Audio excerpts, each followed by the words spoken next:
My name is Sean Hogan, and I've been a Rotarian for over 30 years. During my time in Rotary, I've seen many great projects that have changed the lives of children, of families, and of communities.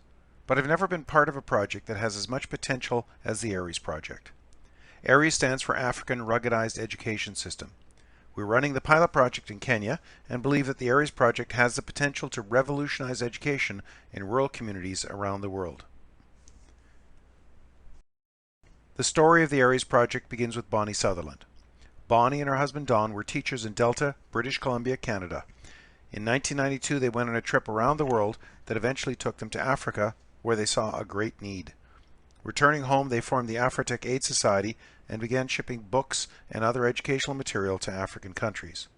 That modest beginning grew over time until they were shipping 40-foot containers with materials to build libraries, computer labs, medical clinics, and hospitals.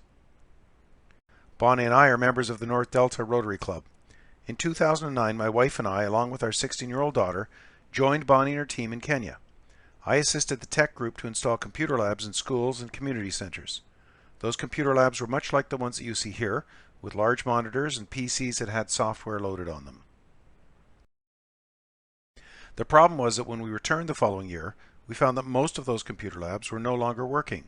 People had stolen parts, mice, keyboards, hard drives, and RAM, or had downloaded viruses so the computers no longer worked.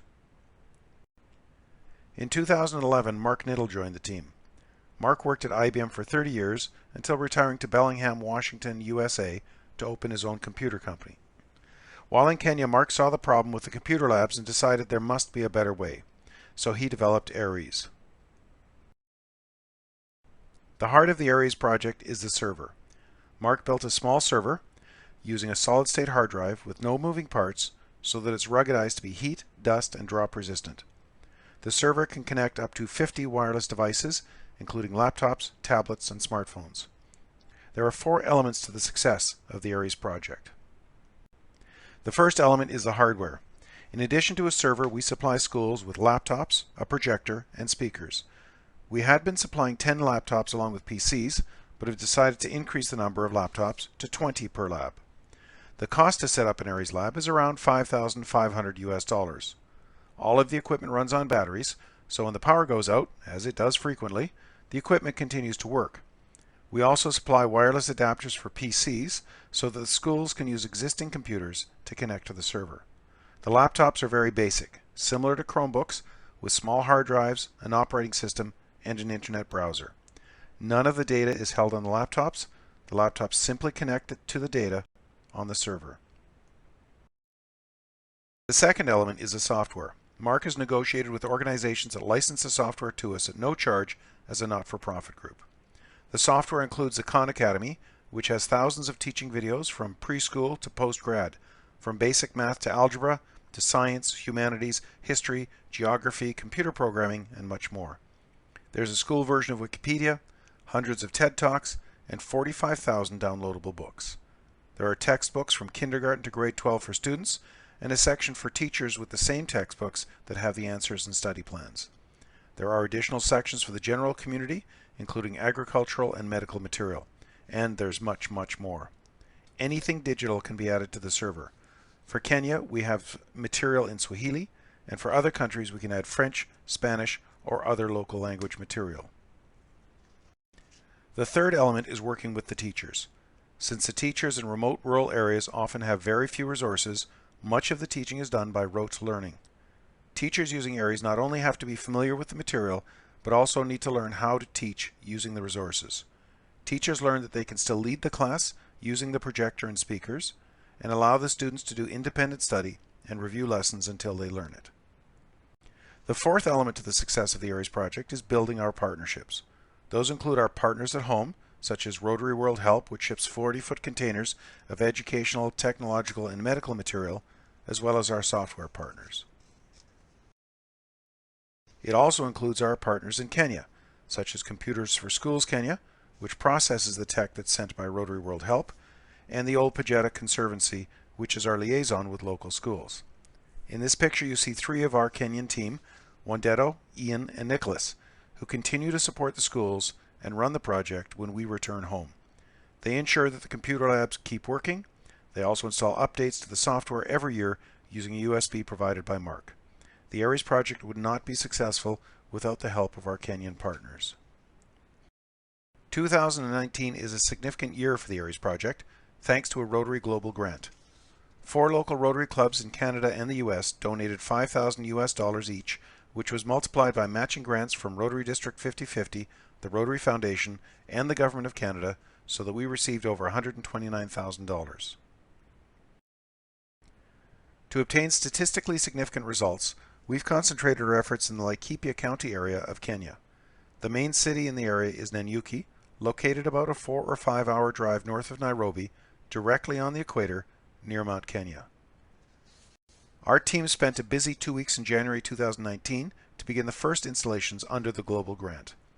Our plan was to install ARES in 6 secondary schools. Thanks to a very efficient team of volunteers, we were able to install ARES in 8 schools.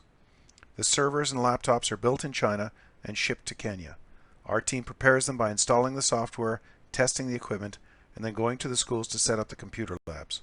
We then have a tutorial with the teachers and, if time permits, with the students. We also held a 2-day weekend workshop with teachers, administrators, and IT managers from the schools receiving the ARES system.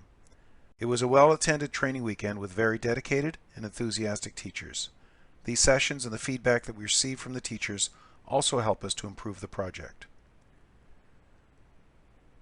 This is Judy, the teacher librarian at Sweetwater Secondary, the very first school to receive an ARES system in 2015. One of the requirements for schools is to build a locked storage area so that the equipment can be stored safely. Judy's school had a padlock that was on the outside, which someone opened with a crowbar and stole everything.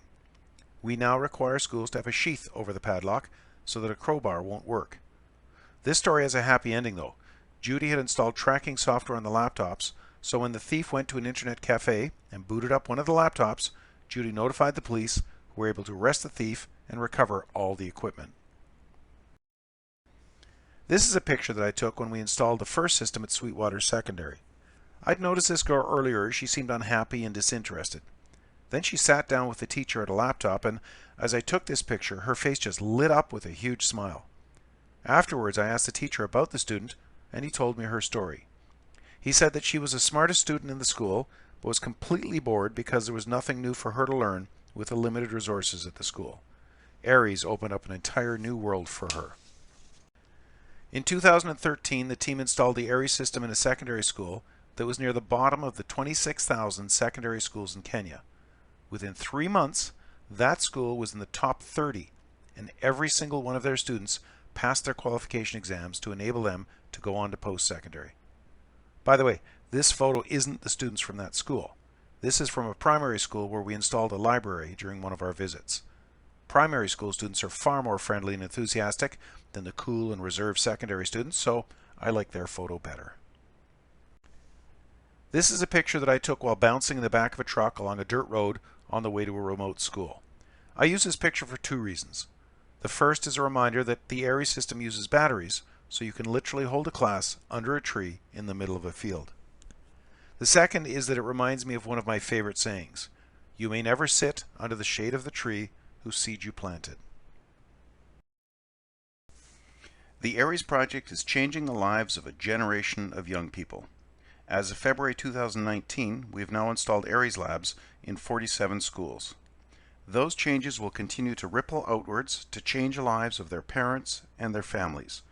Through our actions, Rotarians change the lives of entire communities and countries. And as we've seen through our Polio Plus program, we make changes that affect the entire world. But we will never see the full impact of the differences that we are making, and those that we help may never know that it was our efforts that improved their lives. Rotarians are people of action. The lessons Rotarians and our partners learn in Kenya will help expand the ARES project to other communities and other countries. Together, we transform lives, and together, we change the future. Thank you.